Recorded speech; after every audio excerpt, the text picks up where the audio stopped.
আমাদের বাড়িতে প্রতিদিনই রান্নাটা দুপুরবেলা করা হয়। দুপুরে আমরা সবসময় হচ্ছে গরম ভাত, গরম তরকারি সব কিছুই খাই। আর দুপুরে খাওয়ার পরে যে খাবারটা বেঁচে যায় ওই খাবারটা গরম করে রাতের বেলা খাই। তো আজকে রান্না করা হবে হচ্ছে টমেটোর টক, উচ্ছে ভাজি আর হচ্ছে দেশি মুরগির ডিমের ঝোল। আর ওই যে হাঁড়িতে দেখতেছেন বসানো, এটা কিন্তু ভাত না, এটা হচ্ছে গরুর জন্য আমরা খুদ দিয়ে জাউ ভাত রান্না করতেছি। প্রতিদিনই চুলা জ্বালানোর পরে আগে গরুর খাবারটাই রান্না করা হয়, তারপর হচ্ছে নিজেদের জন্য খাবার রান্না করি। তো উচ্ছে ভাজি করা হবে, সেজন্য আমি উচ্ছেটা হচ্ছে মাকে ছোট ছোট করে কেটে দিচ্ছি।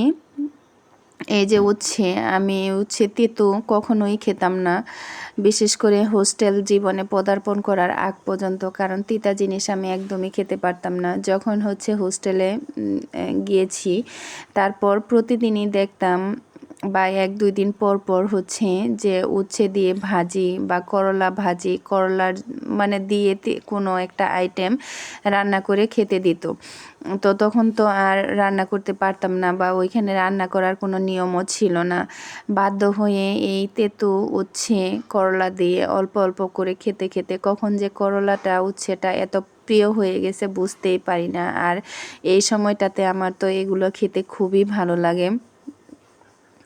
আর আমার বাবাও উচ্ছে খুবই পছন্দ করে। আগে তো বলতো যে ভালো জিনিস খেতে শিখিস নাই, আর এখন তো আর বলে না, কারণ এখন তো খেতে পারি। তো উচ্ছের সাথে তারপর আমি পেঁয়াজ মরিচ কেটে দিচ্ছি। এই উচ্ছের সাথে পেঁয়াজ মরিচটা একসাথে ধুয়ে তারপর হচ্ছে কড়াইয়ে দিয়ে ভাজি করা হবে আলাদা করে। আর পেঁয়াজ মরিচ প্রথমে তেলে দিয়ে ভাজি না করে একবারে এই সবটা বসিয়ে দিব। তো উচ্ছে কেটে দেওয়ার পরে মা হচ্ছে যে ধুয়ে তারপরে হচ্ছে কড়াইয়ে বসিয়ে দেবে। আর এর মধ্যে আমি হচ্ছে মাকে টমেটো কেটে দিচ্ছি টক রান্না করার জন্য। তো উচ্ছে ভাজিটা যখন চুলায় বসিয়ে দিয়েছি তারপরে কিছুক্ষণ ভেজে নিয়ে লবণ হলুদ দিয়ে তারপরে হচ্ছে তেল দিয়ে তারপর ভাজিটা নামিয়ে নিবে। তো এই যে তেল ছাড়া প্রথমে হচ্ছে ওই যে পেঁয়াজ কাঁচামরিচ আর উচ্ছেটা ভাজি করা হচ্ছে, এরপর হচ্ছে এই যে তেল দিয়ে কিছুক্ষণ ভেজে নামিয়ে নিবে।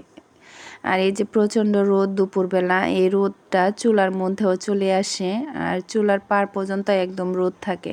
তো কেমন হয়েছে ভিডিওটা, ভালো লাগলে অবশ্যই লাইক কমেন্ট শেয়ার করবেন।